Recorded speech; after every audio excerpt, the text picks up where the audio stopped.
Hello and welcome to our second episode. I'm Jacqui LaMaitre. And I'm Jane McNally, and we're your co-hosts of Being the Head. This podcast is for anyone who's ever led a school and quietly wondered, how much more can I give? Because headship, as we both know, comes at a human cost.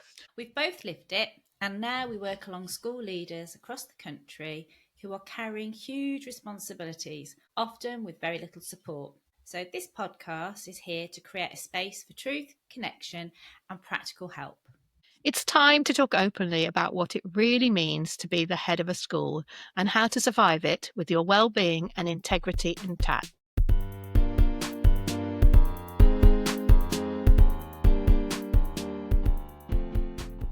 Today, we're naming the myths of balance and talking real boundaries. We know firsthand how blurry the lines can get, so we're going to shine a light on it today. So, first of all, here's some headlines. Big stories shaping education at the moment. 84% of UK school leaders describe themselves as stressed, and 50% say their school culture negatively affects their well-being. That's a lot, isn't it? Well over 3/4 of school leaders find themselves stressed. Not surprising, but what headline grabs you the most and why, Jacqui? Do you know, I've looked at this so many times, and where it says 84% of UK school leaders describe themselves as stressed, I think it's higher than that. I think that may be people who are trying to hide that. And that's what I was trying to think about, how, as a head, you try and mask that feeling of stress because you're the one person that has to keep going. I mean, how do you think, Jane, external expectations feed that stress in real life? That's the majority of it. I think some of it is down to perhaps people's leaders' perceptions of themselves and that concern around that. But I think looking at complaints, parental complaints, I think trying to manage really tight budgets. I think the pressure of complex safeguarding and SEN needs not being met. There's just so much out there, supporting parents who are struggling financially.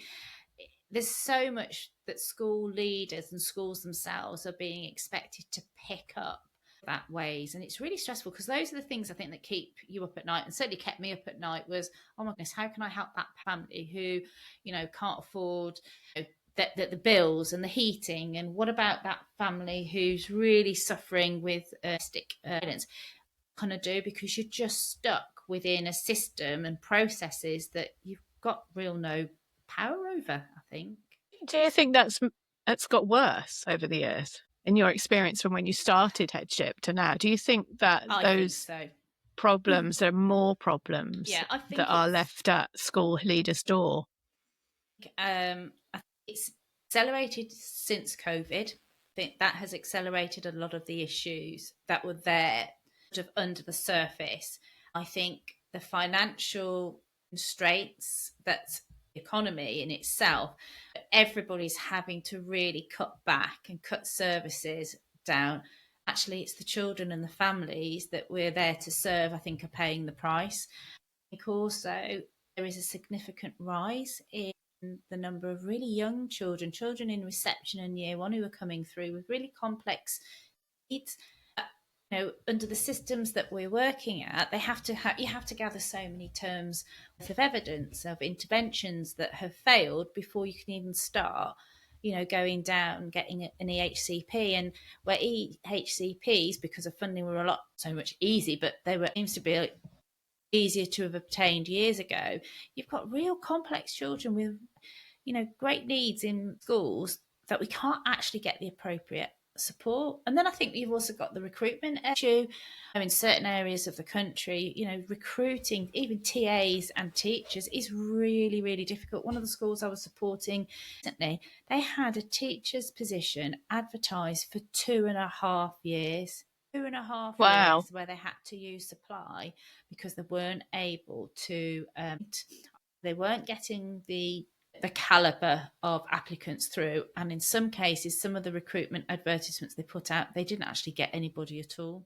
I know supporting schools this time of year, sort of May, June time, is very, very stressful, isn't it? Because they've got that window to try and get people in. I've got a number of heads at the moment that are stepping in and teaching. So on top of their day-to-day job of running the school and doing that strategic leadership part, they've got to step in, and all credit to them for doing it. But, a 3-4 day teaching commitment on top of a 5-day job anyway, that must really be a very tough situation. It's a So, big ask, yeah. and actually something's got to stop, because also as a head, if you're in teaching, you've got to show that you're actually doing all your procedures, everything's marked, everything, because you're there to lead that teaching in that school. So it's a lot of pressure, a lot of Yeah. pressure. Yeah, because they want to see that camaraderie, that joint leadership, don't they? They want to see that you can do what you're asking them to do. So it's good practice to get in the classroom, but not when you're Absolutely. thrown in this time of year with everything else that's going on.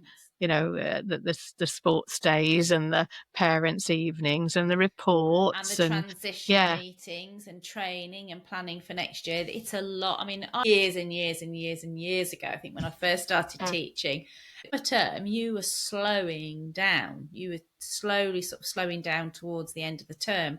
That doesn't happen anymore. It's almost like an acceleration as you head towards July, and there's so much to Yeah. do. And, when people say that, who aren't in education, oh, you get 13 weeks holiday. You don't, because you spend a significant number of your summer holiday in sorting out your classrooms. You're doing your policies or your risk assessments if you're in leadership, or you're reviewing your planning, or there is so much that is done behind that you cannot fit in the work in the normal week. I remember having a friend who was a friend of my mum's, who used to sometimes, she was a teacher, and she used to go on the Saturday after she finished to France for the whole 6 weeks. Obviously, she was probably working there, but I used to think, how on earth did you used to do that? I was still there doing all the other stuff and going in. And I think I quite liked going into school. I think people can relate that actually, when it's peace and quiet and you've got time to think about different things and plan. It's quite a lovely time to de-stress, Yes. to think, okay, what am I going to do for next year? Where I'm going to put my tables? What am I going to do in order for my planning and things like that? It's a lovely time, but don't believe that time is doing nothing, because teachers do not get that time. Tell us about missing that sports day then. What did it cost you? So I was a deputy at the time, and my children were quite young, and I wasn't able to go to my eldest's first sports day, very first sports day in reception. So oh gosh, I mean he's 23 now, and I still get upset about that. And it was just not that he didn't have anybody else there. My mum and dad were there, to sort of cheer him on. I, as his mum, was not there for his very first sports day, and I was gutted. Absolutely, I still am. It still upsets me now, and I think yeah, that I when can I see. became a head, actually, no. I said to my staff, look, you let me know if there's anything that you need to, nativity, sports day, whatever, you need to, because it's, I'll never get his first sports day. Never. No. And what went through your mind then when you made that decision? I guess you didn't have the support of your senior leadership to go, or was it your decision, actually, I need to be here rather than there? What was kind of, what it wasn't prompted my that? decision. It wasn't allowed to Right, go. okay. The decision was, and Okay. I think a little bit of that sort of planted a seed of that goodwill that so many of the teachers give without a second thought. A little bit of that left me that day, and I thought, no, absolutely not. That is not. It's not right. That we're human beings with families of our own. I think when you look at the people going into headship are getting younger. Some haven't even started their families, and start their families. They're in headship. I take my hat to people who've done that.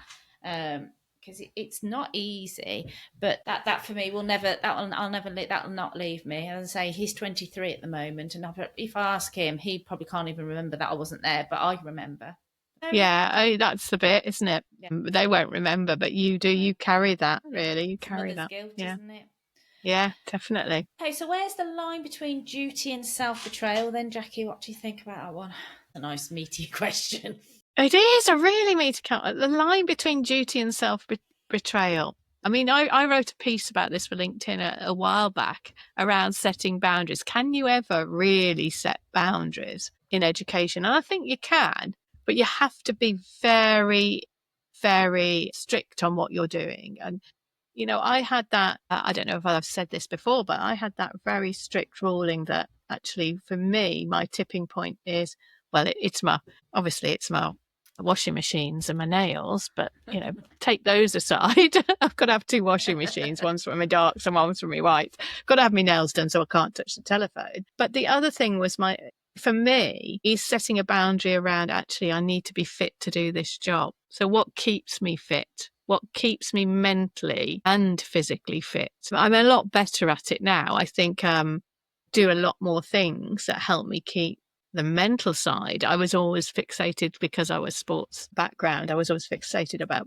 keeping myself physically fit. But you have to have that line. You have to set that line to say, I need to be here in order to keep myself fit and healthy in order to do the job. Because I firmly believe that this time of year, you catch everything, just like you catch everything before Christmas.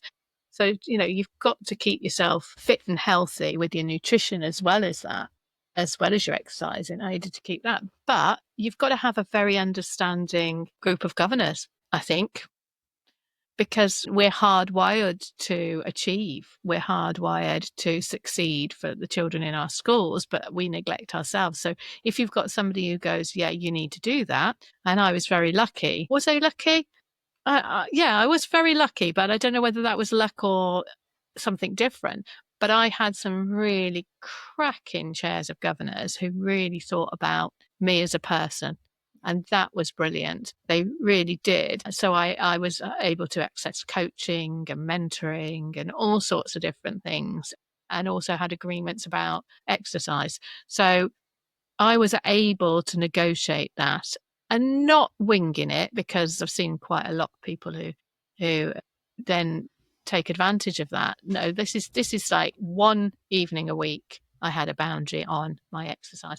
And it was really interesting because my staff would see me get my kit and go, and then they all knew that Wednesdays was their fitness day. Yeah. So it cascaded down into them setting those boundaries and saying, actually, no, we're going to do that as well, which was really, really key. But, you do it with that A-level guilt. My mum used to call it A-level guilt. Yeah. I've always got that guilt factor, I could be doing this, or I could be doing that, or I could be doing the other. And that's the thing that you have to battle with, that actually these things that you do will help you in your role. They won't hinder you in your role. They'll actually make you a better leader. And so that's why I do a lot of things where I facilitate things for heads now, where they can come out and have that thinking time, whether it's coaching, whether it's courses, whether it's self-reflection, whether it's school reflection, whether it's school improvement, whatever it is, they know they get those boundaries around what they need to do. You need that space to reflect. You can't do that, yourself. It sounds silly, but you don't have to give yourself permission, but it's giving yourself permission to actually say, that's what I'm going to do. And actually, if you're mentally and physically fitter, you're going to be able to do those jobs that you think you should be doing when you should be doing, actually focusing on yourself, a lot better and a lot quicker, a lot more efficiently. Yeah, I think so. Okay, so what belief about doing it all had to break for you? That's interesting. As I went through my career, I got better at it. I think as I went into different roles, I think you had to become better at it, because, what do you give a busy person? You give them more work, don't you? So I ended up, leading more and more and more schools. In my mind, I was making a difference to more children. That was my mind, what I was thinking about. But actually, what I was doing is just replicating the work and trying to do it differently. And because I was one of the first kind of exec heads, it was very difficult to kind of get people to understand that I couldn't be doing that role of heads, being a head in 3 different schools. So those traditional roles that you would see a single head doing, you can't do. So I was having to learn that because there was nothing out there that said, oh, this is what you need. And also there was nothing out there for governance either to say, actually, Jacqui, we want you to do this and we want you to do that. I had to not do it all. I had to learn to be very trusting and delegate. I am a bit of a control freak. I like to do it my way. I know I'm a bit, I'm the sort of person that will get to the same end point as somebody else who does it very sequentially. I'm not that person. So I had to learn to trust people and delegate more as I went through my career. And I think if I didn't do that, I could clearly see that the stress would get to me. I remember going out driving around because my schools weren't close either, and driving around and thinking, do you know what? I'm not sure I'm awake enough to kind of do this job, do it all. No. So how do we teach new heads that boundaries aren't selfish then, Jane, do you think? It's really hard because I've worked with a number of new heads. I think some of it is a battle between trying to prove to themselves, it's that imposter syndrome, prove to themselves that actually they don't have to do everything to be an effective leader and to be strategic. It's about growing your own staff. But I mean, it's really hard. I think some of it depends on people, how they learn. Some people will take advice and it's more like little tips, or asking those questions. Well, why are you doing that? Is that something that perhaps if you spoke to your office manager, could they not do that? Why are you doing all the admin role? Simple thing is, why is new head, are you all the supply in when you get phoned that a staff is sick? Why? What are you doing? Why is that something that somebody, maybe your deputy or your office manager can do? The simple things. Look at the tasks, the admin tasks that actually somebody else in your team could do. Then look at other things and think about what it is, having really clear, defined roles and responsibilities and sticking to it. If you've got that trust issue, which I think all leaders you do, is it going to be done the way you want it? I think you've got to accept that actually it's not. You can show somebody, you can explain to somebody how it's done, but it's never going to be done your way. And I think that's something that you've got to accept. I think one way of doing it is doing it with somebody and little by little passing it over to them until the point that you're just quality assuring what they're doing. You're sort of a mentor and then you move into the coach. But it's really hard. That took me one substantive headship and at least 3 exec principal roles for me to actually get to that point. Really? Yes. Yeah. I mean, I had a great mentor as well when I first started, and she said, don't ever do questionnaires or surveys. She said, don't do surveys because how's that going to raise standards in your school? So I had that in the back of my mind when I went into my first headship, and I loved my first headship because what you don't know, do you? So it's great, isn't it? You don't really understand what you're supposed to be doing. So I used to have this file. It was A to Z, and any letter, because of course we weren't emailed so much then. Well, we are going back a few years now. If I didn't know what I was supposed to do with that, I would put it in my A to Z file. And if anybody asked me for it, then I knew where it was. So obviously somebody needed something from me because then I'd have to get it out of that file. And by the end of the year, if nobody had asked me for these pieces of paper, I just used to throw them away. So that was me putting my boundaries. It's probably not the thing to do now because, of course, you get pinged with these emails. And actually, when you look at it, it always amazes me how many people are on their emails, so much Really to try and keep on top of that late at night. I had one recently so that I don't think they realise. I actually get people who say, don't please ignore the time that I'm sending this. Yeah. And I'm thinking, well, have you not learnt to do kind of timed? Yeah. Schedule your emails. Yeah. But that's what you end up doing, don't you? End up doing it and trying to fit and shoehorn it all in. But boundaries for me when I first started were great because I didn't really know what to do. But at the moment, I think as new heads, you've got so much more information and to do this and to achieve. And I think that's part and parcel of how we judged as well and who judges us and what we believe. And also that now with emails and texts and messages and WhatsApp and goodness knows. I think it's that expectation of an instant response. Sometimes the best thing is not to respond to something quickly because you need time to think and reflect. Think and process it. Yeah, absolutely. Don't feel pressured into doing it. But I had a head when I first started, and that was an interesting lady, and she did so many funny things. But I mean, she used to stop at 12 o'clock with her book and go and sit in the staff room and read her book for an hour. And I used to think, do you know what? What the? And then she said to me, which was the best line ever, she said, I'd like to be gone by 2:30 because if I don't, I get stopped by the parents. So, I mean, there was two extremes there, weren't there? Yeah. But actually, to keep her in that role, that's probably what she needed to do. She'd set those boundaries, although I didn't think, actually 2:30 to be leaving as a head is not right. No. That's a bit too far as a boundary. Yes, but actually, to sit down with a book at lunchtime, I'm not sure I've ever had a lunch hour where I've sat down and read a book. I tend to sit at my desk, which is not, it's something I would definitely not recommend, but I, sit and eat my sandwich or my soup or whatever it was for the day, and I'll be typing and catching up with things that happened rather than actually taking the time away to stop. Stop. It only has to be a few minutes, but it's just, it's I think it's being mindful of the bad habits you slip into. I hope that you're trying to keep up. It's that treadmill, isn't it? That constant. Do you think it's about who you're trying to prove it to? That we're pleased people? I think so. Some of it is that, and some of it is actually getting through the immense workload and the expectation. Yeah. The things that you think you're not supposed to know, and things you want to know that you're going to have to find out about.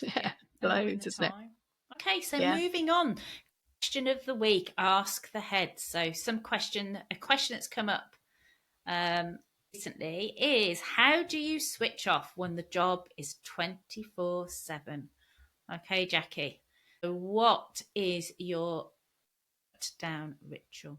Oh gosh, what's my shutdown ritual? I mean, when I finished being CEO, that was really hard for me. Do you know what? Dual screen in the evening is still something I'm working on. I don't know about anybody else. I've still got half an eye on actually emailing and watching a film and then losing, I don't know if anybody can relate to this, losing the thread of something that you're watching because you're too busy doing your emails, and then there's something massive has happened in a drama or something. You think, oh, I don't understand where that has gone, because you're dual screening. So I have learnt not to dual screen by not taking in computers and phones and things into the lounge when I'm sitting down. That's been really hard, and it's something I'm still working on. But I've recently got into meditation. That's really helped. I'm definitely a lot better. So I make sure I do some good sound healing once a week, and I make sure that I exercise 3 times a week as well. And that, for me, makes sure I can switch off and turn around. And I did that all the way through when I was a exec head and a CEO. I made sure that I had time and boundaries for that. What about you, Jane? For me, the smallest boundary that I made that's had the biggest impact, I think, was probably after I went back after I was ill. I promised myself that I would only do an hour work in the evenings when I got home. Right. I'd put a timer on my phone for an hour. When that timer went off, I would switch off, but I'd organise my diary and my work. So actually in the evenings, all I was doing was looking at emails, and I would manage that. And a lot of the times I completed I'd completed all the emails and scheduled all the things to go before the hour would finish. But that had such a massive impact because it gave me the rest of the evening just to decompress, because I was working up until then. I'd work until 9 o'clock at night, and if I didn't finish at 9, I went a little bit later, even if it was like 10 or 15 minutes later. My brain was buzzing to the point that I actually couldn't go to sleep when I needed to go to sleep. And we have to get up early because we've got to walk the dogs. And when I mean early, I mean the alarm goes off at 5:10 and I need my sleep. So, wow, 5:10 every day? Every day except for the weekend. Every day except for the weekends, yeah. So do you get the amount of hours sleep that you need? Do if I get to bed, when I know I need to get to bed. But there Yeah. are times where I just haven't. If you were working. Yeah, I just know, or governors meetings, and then that puts you on the back foot. So that thing that actually I'm only going to work for an hour, and when that timer goes, that's it. I'm shutting it. If it's not done, then it can wait for tomorrow. Has made a biggest impact, and I it's mean, something really that's, small, yeah. really I mean, small. sleep is the most important thing. I mean, if we were human beings, if it wasn't important, we would have evolved out of it. Yeah. And we haven't evolved out of sleep. So it's got to be so But important as for class us. And we teachers, know when that. we were class teachers, you look at the children that used to come into your classroom hadn't had a proper night's sleep. They weren't able Yeah. to function properly. No. What makes us think No. that as adults we're able to do that? Yeah. They're still Yeah. human beings, still. Yeah. Gosh. Right. Moment of mindfulness then. Mm. So, Jane, what is the one thing that you do every day for yourself? Meditate Do every you? day. I meditate Mm. 5-10 minutes. If it's the weekend, it's a little bit longer. That is for me. It could be a walking meditation when I'm out with the dogs, or I literally take myself. Boys have been very good actually. The spare room, they've turned it into a place where I can go and I meditate 5-10 minutes every single day, and that has had massive impact. And I tend to do it in the morning. I do it in the mornings, and that just sets me up for the day. Brilliant. And Yeah. journaling, and I journal every day. That's phenomenal, isn't it? It's taken a lot of discipline to get into it, but yeah, that's what I've been doing. I'm really impressed with people who do that every single day, who can get into that, because I'm kind of doing it 3 times a week, but that's probably something I need to look at and get more into, is to make sure I build it into my day, into my routines. Well, I Because use an app. but Got an app, and it okay, reminds me that actually you need to meditate, and on that it gives you all the different meditations that you can join in from different times, length of time you've got, and different themes. So if I haven't done it, it sends me a reminder, which helps, which does help. So how?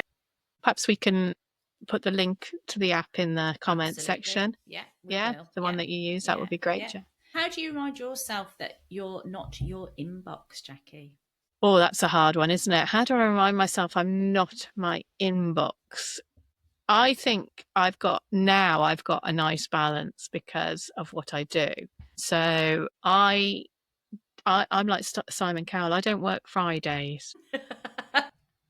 Fridays are my day where I catch up on things. So that sets me up for the week. So I'm making sure that I don't book anything in and do anything unless I choose to do it. So I can choose to do it if I really want to, but I try not, and try and keep those things really succinct. And I guess I make sure I have time for friends, family, everything else, but make sure that those days are really sacrosanct for family and friends. What practical tip do you have for us this week, Jacqui? That Uh, experience. what have I found that's been really, really good this week is absolutely blocking off some time for self-reflection in your school. So I've been lucky enough to work with some absolutely superb heads this week. And we've come out of school and we've sat and we've reflected and we've had those proper conversations about strategic leadership in our schools. And I was always taught to turn a school around, you had to be 80% strategic and 20% operational. So to try and achieve 80% strategic and give yourself that practical thinking time has been really, really useful. And we're not talking every week, we're talking once every half term for some schools, or once a term for other schools, where we have a whole day where we're sitting and we're talking about strategic direction. So that's what I've done this week, is work with those. What about yourself, Jane? Tool that helps me leave my work at work: post-it notes, sticky notes, and always before I leave work, down 3 things that I've achieved that day, Oh, and then I write thing that needs to be completed the following day, thing I would like to complete the following day, one thing that would be great if I could complete the following day.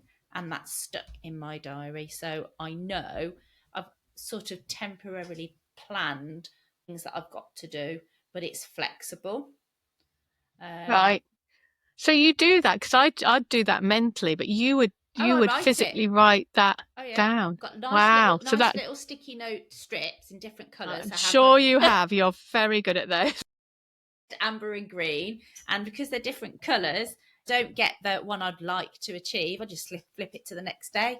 I don't, You So don't feel as though you haven't achieved. Because once you start that list, don't you? It's really therapeutic, I guess. It's the same sort of thing where you're ticking your list off in yeah. order to get you to have that But time. having a Yeah. list, you're ticking things off, but you're also adding things to the bottom. So this is just 3 things, little post-it notes, and I have it in my week to view diary. I'm still paper-based diary, but I love my stationery. So yeah, so it's Mm. my one tool that helps me leave work at work and plan for the next day are sticky notes. Sticky notes, Sticky brilliant. notes. Shall we leave it on the sticky notes? So we need to put a link into sticky notes as well, because they seem to be what works for you, isn't it? Yeah. Sticky notes and post-its and all those. And I'm sure there's going to be people who can totally relate to that. So if you're a school leader feeling stretched, not alone. You need to reach out. You need to set a boundary and breathe. Here are some key resources you might want to keep close. There's education and support helpline. There's a heads up network. There's DFE school leader wellbeing, and there's supervision for school leaders. Episode has helped. Please share it with a colleague and subscribe for more conversations about what it really means to be head. Thanks for joining us on Being the Head, the human cost of leading schools. We see you, we stand with you, and we'll see you next time.